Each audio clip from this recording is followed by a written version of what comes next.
অধিকার পার্টি কর্তৃক আয়োজিত আজকের এই মানববন্ধনের সম্মানিত সভাপতি জনাব তরিকুল ইসলাম ভুইয়া, এই মানববন্ধনে উপস্থিত বিভিন্ন জাতীয় পর্যায়ের নেতৃবৃন্দ, আমার সামনে উপস্থিত মিডিয়ার ভাই ও বোনেরা এবং যারা যেখান থেকে শুনছেন সবাইকে জানাই সংগ্রামী সালাম এবং শুভেচ্ছা। আসসালামু আলাইকুম।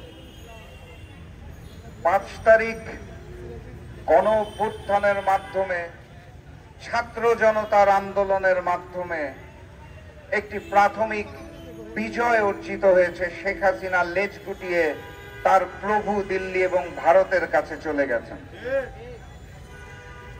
এই যাত্রাটা একদিনের ঘটনা নয়, 15 দিনের ঘটনা নয়, 35 দিনের ঘটনা নয়। এই যাত্রাটার সূচনা হয়েছিল 17 বছর আগে, যখন শেখ হাসিনা ভারতের চাওয়া পাওয়া পূরণ করার জন্য, দিল্লির এজেন্ডা বাস্তবায়নের জন্য বিনা ভোটে বাংলাদেশের মসনদে বসেছিল। সেই দিন থেকে আন্দোলন শুরু হয়েছিল। এটা কোনো 35 দিনের আন্দোলন নয়। আমি প্রথমেই স্পষ্ট করে বলতে চাই, যদি মনে করে থাকেন শেখ হাসিনার বিদায়, পতন, পতিত আওয়ামী লীগের পিছনে কোন নির্দিষ্ট দলের অবদান রয়েছে, তাহলে ভুল করবেন। যদি মনে করেন কোন ছাত্র গোষ্ঠীর নির্দিষ্ট অবদান ছিল, তাহলে ভুল করবেন। যদি মনে করেন কোন মাস্টার মাইন্ড ছিল, তাহলে ভুল করবেন।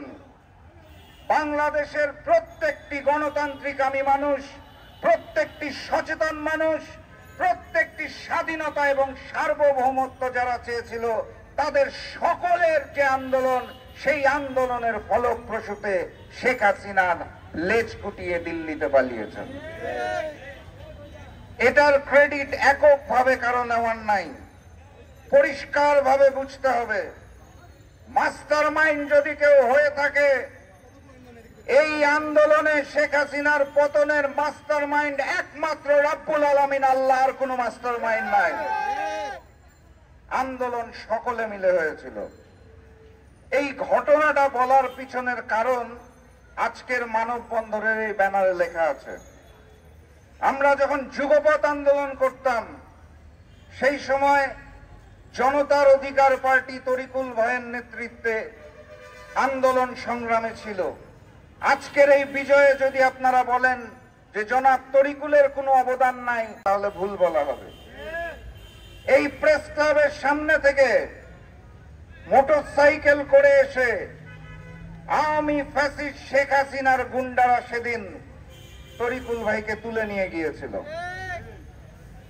আমি ধন্যবাদ জানাই আমার সামনে মিডিয়ার যারা দাঁড়িয়ে আছেন।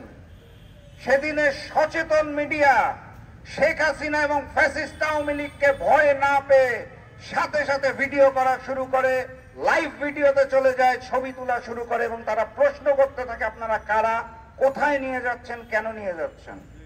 তারা উত্তর দেয় নাই। কিন্তু সেই ভিডিও যদি তখন না করা হতো, মিডিয়ার ভাইরা যদি ভিডিও না করত, তাহলে আজকে হয়তো আমরা তরিকুল ভাইয়ের এই অনুষ্ঠানে এখানে দাঁড়িয়ে থাকতে পারতাম না।